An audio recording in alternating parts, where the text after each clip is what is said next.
What's up, everybody? It is Friday.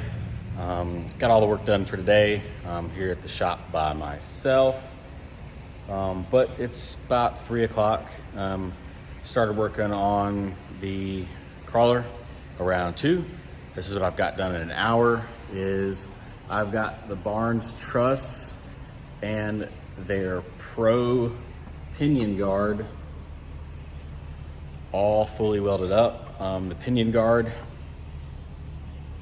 just bolts on there, and then 6 bolts are actually around the pinion itself. Something exciting is I've been borrowing those 2 front BFG tires. Well, I just picked up the other 3 and bought all 5. They were a deal I couldn't turn down. So what we're doing now is the semi shave on the 14 bolt. So I've got the new cover on. I don't have these 2 bolts because the factory bolts that I have right now obviously interfere with the welds because they're so close. So I just don't have those in. I'll get some ARP hardware like I did for the front, but we have to cut it right along the bottom of the corner there. What I'm going to do is take this back off and just make sure, like if I cut along this line, I'm not getting into the actual housing itself that holds the fluid, because that would be bad. Most people cut halfway through this bolt. This one, I want to say, came from Rough Stuff. That sounds right. So I don't know if they have anything different or not, but instead of reading instructions, I'm going to figure it out for myself because it's my rear end. Most people cut halfway through the bolt. Let's take this cover off.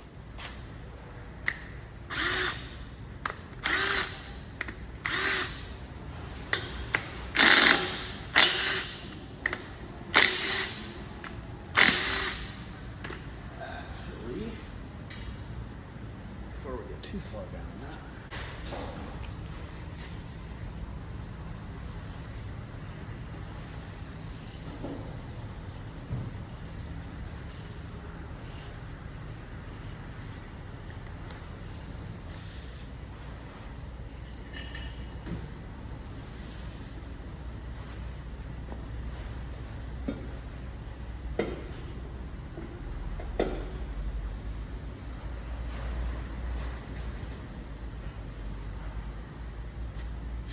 All right, used a paint pen, marked it up best I can, as you can see right there with the pink. Looking at it, there's a little crevice in there. If I cut it at the bottom of this right here, we are flirting with having a line. So what I'm gonna do is I'm gonna cut it halfway through the bolt, like everybody does. We'll just have it there.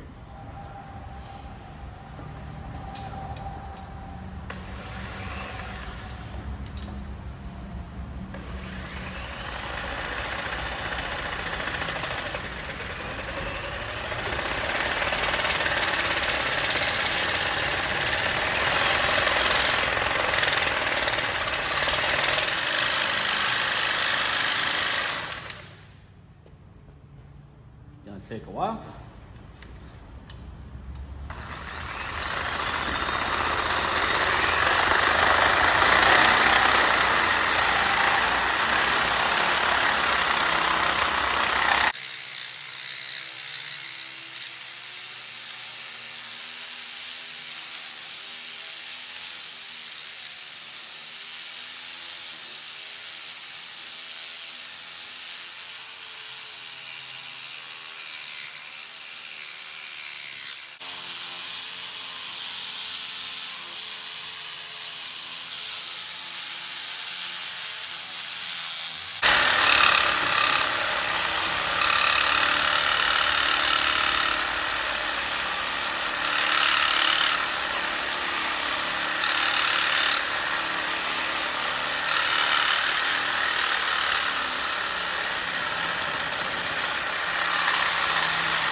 go. Directly through the bolt there. That's the plug. boy cut straight through, but we only barely just got it. That sucker's hot. So now we have to weld that up and weld that up.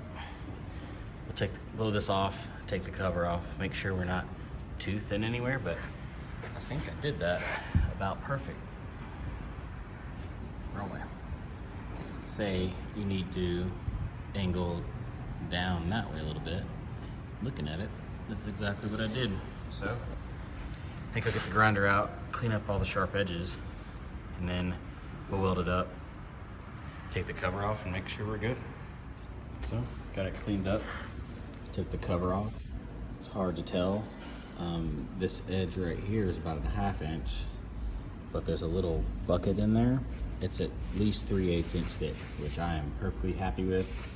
It means we don't have to add any metal or make a skid, which, while that would be cool, that would take probably 3/4 of a day to design that thing up and get it to fit right. Actually, it'd probably take less than that. Probably take like 3 or 4 hours. We'll do that later, maybe. I don't know. But yeah, so we bust the welder out. We'll weld the drain plug up real good, and then we'll weld the bolt hole up.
There we go. Welded the bolt hole up there, and then welded around the drain plug. Shave done. All right, so rear end is done. As far as cutting it and getting the trusses and stuff on, the only thing left to do are the 4 link tabs, the 2 link tabs and 2 trailing arm tabs. And I just have it painted where they're gonna mount, just so I don't have to grind paint off later to weld. So that's cool. It just needs to be re-geared. So I think what we're gonna do next is I dug 2 more of the wheels out of the storage room, and we're gonna mount 2 of the 3 tires I got this morning. So that way this axle can get on some tires and we can look at cutting the rear of the frame off. So here we go. Getting the wheels taken out of the boxes, getting the center caps taken off, because Ultra 4 rules state you can't have center caps on your wheels because they don't want them flying off during a race. And then I'm getting the bead lock rings taken off as well to get ready to put the tires on. The bolts are just Allen head bolts that are recessed in there. So these wheels have 2 holes for valve stems, so you can run like a TPMS sensor and then a regular one. So pretty much all you need to put them in is obviously a valve stem. They make tools that pull that in. I don't have one, but you can just use a set of pliers like this that have fine teeth on them, and a little bit of soap and water. All you do it up a little bit. Push it through like that and pull it through with the pliers.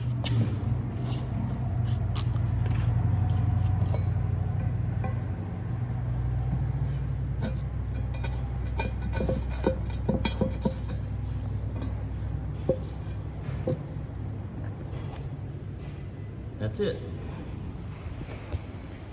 Easy as that. All you have to do is spray the tire down with some soap and water. Wheel kind of falls in. Work it back and forth with the pry bar gently to make sure to mess nothing up.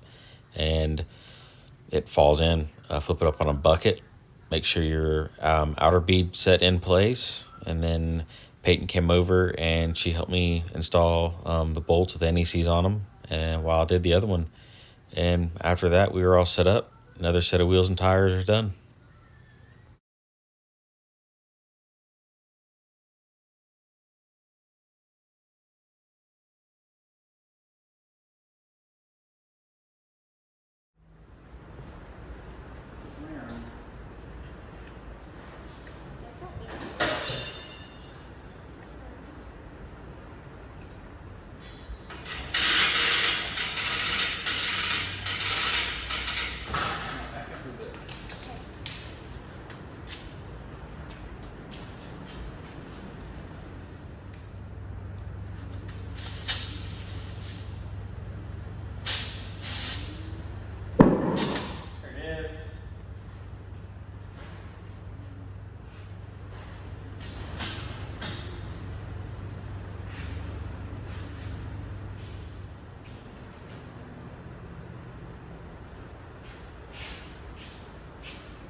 Scare you? A little bit? Only 15 now.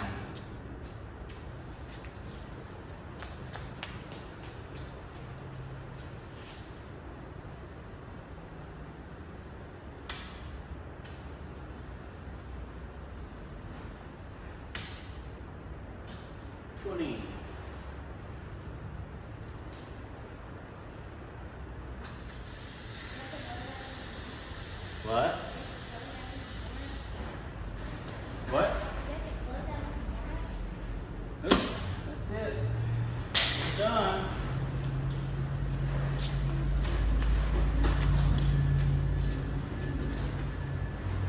It's raining outside, little bro.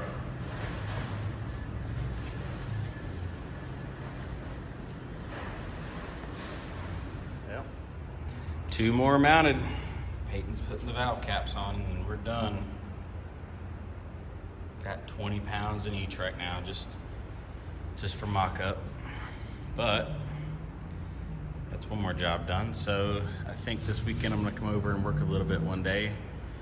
We'll get that axle back on that cart, get rolled back over here, get these wheels and tires put on it, and then we'll look at taking that axle out and cutting that frame off. Or it might not even take the axle out, it might just cut the frame off. But, yeah. Hey, can you tell everybody, like, share, and subscribe? Like, share, and subscribe. And say comment too. Comment too. All right. See you guys. That's going to be it for this video. Have a good one. Bye.